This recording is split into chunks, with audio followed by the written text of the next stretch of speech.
êtes sur Kavi TV. Bonsoir, bienvenue dans ce journal à la une de cette édition d'information. C'est un tournant dans la crise qui paralysait une partie de l'appareil judiciaire guinéen. Le barreau de Guinée a annoncé ce mercredi la suspension de son mot d'ordre de boycott des audiences. Après un mois d'absence dans les cours et tribunaux, les hommes en robe noire qui réclamaient davantage de sécurité reprennent le chemin des prétoires.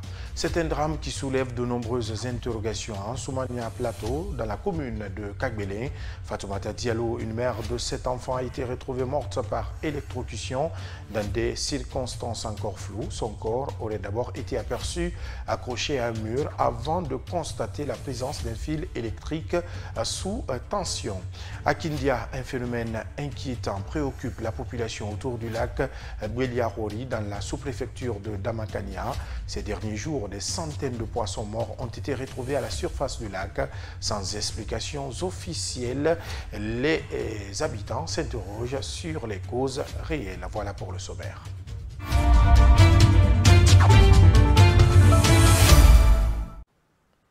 En Guinée, les préparatifs pour le référendum constitutionnel du 21 septembre prochain s'intensifient. Ce mercredi, un lot de 20 palettes de matériel destiné à la fabrication des cartes électorales a été réceptionné à l'aéroport international Ahmed Sékou Touré de Conakry.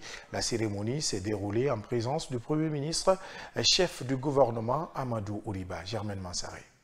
C'est en milieu d'après-midi que les autorités guinéennes ont réceptionné 20 palettes de matériel électoral à l'aéroport international Ahmed Sékou Touré. Cette livraison marque une étape importante dans la préparation du référendum constitutionnel prévu le 21 septembre. Ces 20 palettes ont été réceptionnées par le Premier ministre, chef du gouvernement Amadou Ouriba. Vous savez, c'est un plaisir pour moi, au nom du président de la République, Jean-Dame Mamadi Doumbouya, d'accompagner le ministre de l'administration du territoire pour réceptionner les colis des cartes d'électeurs qui viennent d'arriver. Pour certains, ils vont considérer cela comme une opération banale, mais nous savons pertinemment que c'est loin d'être quelque chose de banal, parce qu'en réalité, la Guinée est en train de procéder à une révolution au niveau du ministère de l'administration du territoire dans le cadre de l'organisation de bout en bout des processus électoraux. Sur place, le ministre de l'administration du territoire et de la décentralisation, accompagné de plusieurs cadres de son département, a assisté à la réception du matériel. Ce qu'il faut retenir ici, c'est que le type de carte d'électeur que la Direction générale des affaires politiques et de l'administration électorale a conçu, c'est des cartes qui peuvent tenir 6 scrutins. Donc, c'est pour donner cette information à l'ensemble du peuple de Guinée que ce scrutin prévu le 21 septembre 2025 par le président de la République est une réalité. Guénab Touré, directrice nationale des affaires politiques et de l'administration électorale, a mis en avant les innovations technologiques prévues dans le processus de fabrication des cartes. En fait, c'est les planches pour l'impression des cartes d'électeurs, parce que vous n'êtes pas sans savoir que désormais, tout est fait, comme le Premier ministre l'a indiqué, pour que le processus se passe sur le territoire national et que le processus soit un processus pour le long terme. Donc, les cartes d'électeurs seront imprimées sur le territoire national, c'est les planches qui sont sécurisées, qui ont été personnalisées avec des spécifications techniques bien élaborées qui ont permis aujourd'hui de faire l'impression de ces planches. Avec l'arrivée de ce matériel, le ministère se dit prêt à lancer la phase opérationnelle de production des cartes électorales. Une étape clé pour respecter les engagements pris par le président de la République dans son discours du 31 décembre 2024, notamment en ce qui concerne l'organisation des scrutins dans les délais. Comme annoncé en titre, le barreau de Guinée a décidé de suspendre son mot d'ordre de boycott des audiences. Après un mois d'absence dans les cours et tribunaux, les avocats guinéens reprennent du service. La décision a été prise ce mercredi à l'issue d'une assemblée générale extraordinaire tenue à la cour d'appel de Conakry. Pour rappel, les membres du barreau réclamaient de meilleures garanties de sécurité dans l'exercice de leurs fonctions. Bangali Camara. Déclenché le 23 juin puis reconduit le 7 juillet, le boycott des audiences lancé par le barreau de Guinée vient de prendre fin. La décision de suspension a été adoptée lors d'une assemblée générale extraordinaire tenue ce mercredi à Conakry. Selon Maître Moussa Diallo, cette levée de mot d'ordre de grève intervient après la prise en compte de plusieurs revendications formulées par les avocats guinéens.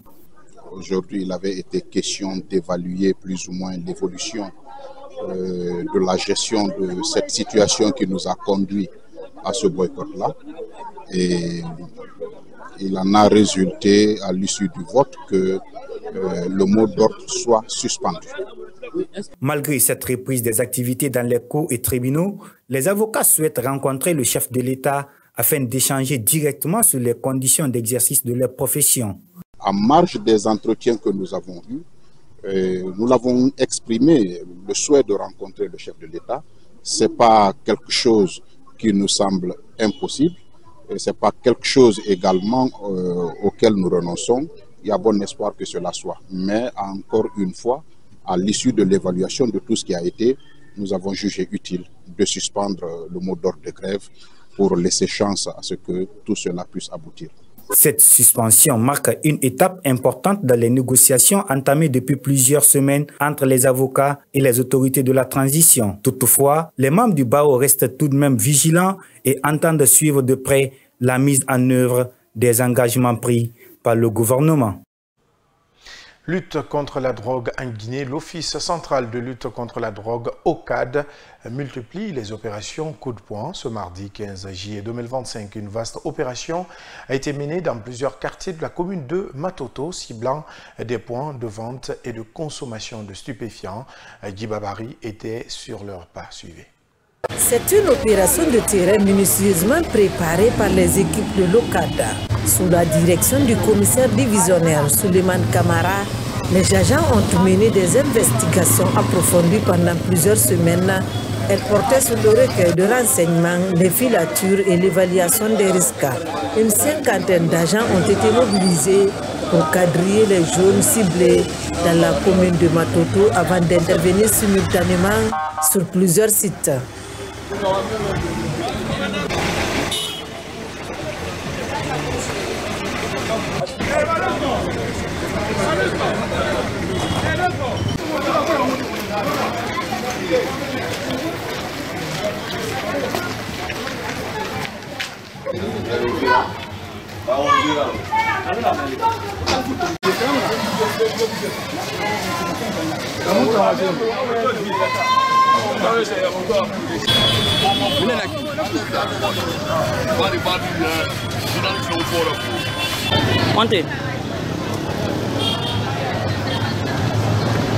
De Simbaya École à Matoto Rabitaya, en passant par Sangoya et Imbaya Poudrière, les descentes ont permis de frapper au cœur du réseau du trafic local avec des arrestations majeures.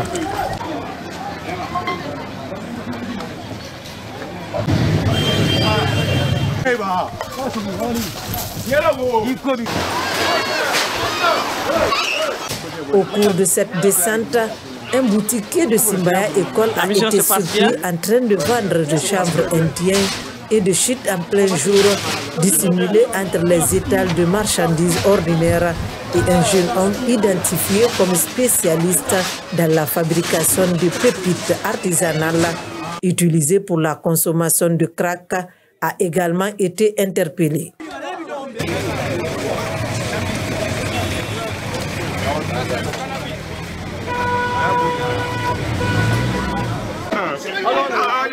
Laissez-moi, je vais aller.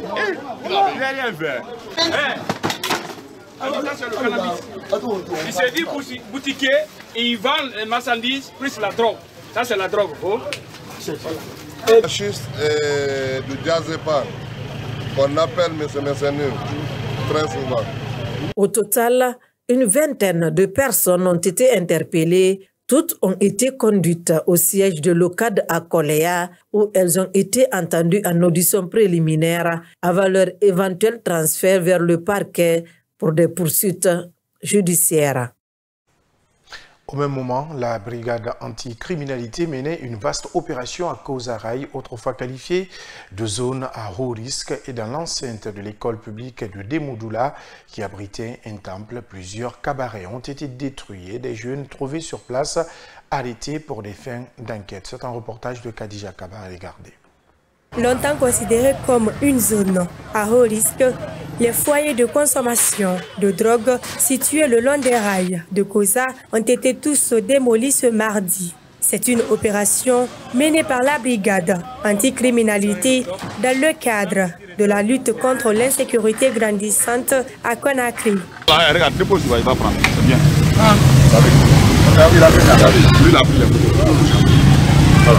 Non loin de là, dans l'enceinte même de l'école publique de Demoudoula, les agents ont découvert, à la surprise générale, un temple de consommation de drogue. Les occupants ont été interpellés et tout le matériel saisi par les agents mobilisés à cet effet. À travers ces opérations, la brigade anticriminalité veut rétablir la sécurité dans les quartiers sensibles et freiner la propagation du push, cette drogue de synthèse qui fait des ravages chez les jeunes. Sur un tout autre plan, les petits explorateurs guinéens sélectionnés par l'agence de voyage et de tourisme Mondial Express sont arrivés dans la soirée de ce mardi dans la capitale ivoirienne. Ils vont passer 4 jours à Abidjan en colonie de vacances où ils auront à visiter les sites touristiques avant de continuer sur le Ghana. L'objectif est de faire découvrir à ces élèves la culture africaine dans toute sa diversité. Notre envoyé spécial nous signe ce reportage, Mamadou Tanouba. Avant l'embarquement pour la Côte d'Ivoire, les petits explorateurs ont été reçus par le commissaire de l'aéroport international Ahmed Sékou Touré. Ce dernier a souhaité à ces jeunes élèves guinéens un agréable séjour dans les pays qu'ils auront à visiter pour découvrir la richesse culturelle de l'Afrique. Peu de temps après cette séance, c'est l'heure pour la colonie d'embarquer à bord d'Air Sénégal, destination Abidjan. Après 2 heures de vol, la colonie arrive enfin dans la capitale ivoirienne en provenance de Conakry vers 21h30. Cette colonie de vacances est une initiative de l'agence de voyage et de tourisme Mondial Express. Sa responsable commerciale, Dame Sesembalo Fatoumata, coordinatrice générale de ce projet, accompagne les petits explorateurs. Nous avons passé plus de 2 heures, voilà, et nous voici arrivés sur la terre de la Guinée-Bruyée. En tout cas, dans l'ensemble, il faut juste dire que le voyage s'est hyper bien passé. Comme vous pouvez le voir, entouré de nos enfants et tout, ça n'a pas été facile, mais nous sommes là, ravis d'être là et d'être accueillis par nos partenaires d'ici. Et certainement Dame Blandine qui nous fera découvrir les merveilles que cache cette belle Côte d'Ivoire dont nous entendons parler souvent. En terre ivoirienne, un programme de découverte riche et varié attend les petits explorateurs de Mondial Express. Blandine Yao est venue avec son équipe à l'aéroport Houphouët-Boigny pour accueillir les jeunes Guinéens. C'est elle qui va pendant les 4 jours servir de guide pour la visite de la ville d'Abidjan. Je leur propose les meilleures choses. D'abord, la réception sera au top et demain, on aura un circuit du côté des Bassam à visiter le marché d'art de Bassam et profiter de la plage des Bassam. Et le deuxième jour, nous ferons d'autres sites, l'Aqualand, le jardin botanique de Benjerville et puis le 3e jour, le départ sur le Ghana. Cette colonie de vacances, initiée par l'agence de voyage et de tourisme Mondial Express, a pour objectif de faire découvrir le continent africain dans toutes ses dimensions aux jeunes Guinéens de 13 à 17 ans venus d'écoles différentes. Dans le reste de l'actualité, la mort suspecte de Fatoumata Diallo suscite une vive indignation à Ansoumania Plateau, dans la commune de Kagbele, mère de 7 enfants. Elle a été retrouvée mardi soir aux environs de 22 h, accrochée à un mur en contact avec un fil électrique sous tension. Son corps portait encore des traces de brûlures visibles provoquées par l'électrocution. Sur place, les habitants s'interrogent sur comment cette scène a-t-elle pu se produire. Ansoubaï Lobaldé pour plus d'explications. Fatoumata Diallo a été retrouvée morte accrochée à un mur, un fil électrique à côté, ce qui laisse le doute sur les conditions de son décès dans le quartier Ansoumania Plateau, dans la commune urbaine de Kabylie. Mohamed Souma, un témoin qui a assisté au premier secours, a livré sa version des faits. Moi j'étais à la maison, ma soeur m'a appelé, elle est bande de 22 h comme ça. Elle passait, elle a trouvé les gens ici. Soit disant qu'il y a une dame, elle m'a expliqué comme ça au téléphone d'abord. Il y a une dame qui est accrochée au mur et il paraîtrait qu'elle est attrapée par le courant. Vous voyez, je suis venu maintenant en courant, je l'ai vue. On a pris des photos d'abord avant de réagir. J'ai appelé un ami maintenant qui est électricien. Il est venu couper l'électricité. Après maintenant, on l'a fait descendre. Elle était accrochée au mur ici. Donc son bras était, un de ses bras était de l'autre côté et son pied, et l'autre était à l'intérieur. C'est ainsi maintenant, les gens sont venus, on s'est mobilisés, on l'a fait descendre ici. Lorsqu'on l'a fait descendre, on a demandé les gens qui peuvent nous aider. Parce que, mais avant de lui faire descendre, elle remuait ses doigts. Les gens disaient maintenant, elle n'est pas morte, elle n'est pas morte, on peut faire quelque chose pour elle, pour sauver la vie. La tristesse était visible sur le visage de l'époux de la victime. Sa femme, Fatoumata Diallo, est mentalement malade, selon Mamadou Aliou Diallo, cordonnier de profession. Ils étaient ensemble jusqu'à 18 h hier mardi, quand ils ont décidé de quitter son lieu de travail pour la maison. Et c'est à partir de là que la mère de cet enfant a disparu, témoigne-t-il.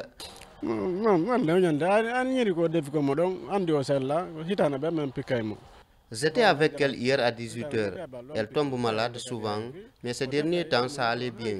Sinon même le riz qu'elle a préparé se trouve à la maison actuellement. Elle m'a devancé pour aller à la maison, mais quand je suis rentré, je ne l'ai pas trouvée. C'est ainsi que je me suis mis à sa recherche pendant toute la nuit d'hier jusqu'à ce matin. Les responsables communaux de Kabylie, ceux du quartier Ansoumania Plateau et une délégation du parquet de Dubreka ont effectué le déplacement sur les lieux pour constater les faits. Mais la question reste posée s'il s'agit d'un assassinat ou d'un cas d'accident. Le pire a été évité ce mercredi sur l'échangeur de Bambeto. Un camion remorque en provenance de Kosa a perdu le contrôle de son véhicule, heurtant au passage plusieurs panneaux de signalisation routière. Heureusement, aucune perte en vie humaine. Le superviseur général du chantier appelle toutefois les conducteurs à faire preuve de la plus grande prudence en attendant la livraison officielle de l'infrastructure. Cela pour assurer la sécurité des riverains et préserver l'édifice. Mohamed Chérif est au micro d'Amanatou Diallo. Suivez. Le camion a lâché, il vient directement, mais quand même, c'est certainement son père. Sinon, il y aura un grand dégât. Il vient jusqu'au niveau des pèseurs, c'est-à-dire qu'au niveau du pèseur, il a affecté certaines choses glissières. Après le glissière, maintenant, il allait casser un petit poteau. C'est-à-dire un petit panneau de signalisation. Le projet d'abord n'est pas assemblé totalement. Il y a des machines à gauche à droite. Aussi, il y a les riverains qui passent. Il y a certains véhicules aussi qui passent. Il doit être beaucoup vigilant et prudent. Parce que arrive à casser les choses qu'on vient de mettre tout dernièrement, d'abord nouvellement, ce n'est pas normal. C'est quelque chose qu'on doit éviter.